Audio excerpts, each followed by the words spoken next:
দরগা শরীফ হামলা করা হয়েছে।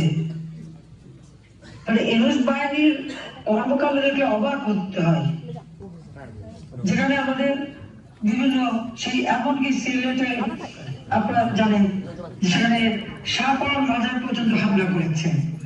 এই মাজার, দরগা শরীফ, মসজিদ সব জায়গায় হামলা করা, সেগুলি দখল করা, হিন্দুদের মন্দির ভাঙা, হিন্দুদের বাড়ি বাড়ি যেয়ে লুটপাট করা, এমনকি 11টা গির্জা তারা ভেঙেছে। খ্রিস্টান ধর্মাবলম্বী তারাও কিন্তু রেহাই পায়নি। বুদ্ধ মঠ তারা ভেঙেছে, আগুন দিয়ে পুড়িয়েছে। পার্বত্য চট্টগ্রামে পর্যন্ত তারা হামলা করেছে, হত্যা করেছে, যে কারণে কঠিন জীবন তারা করে নাই।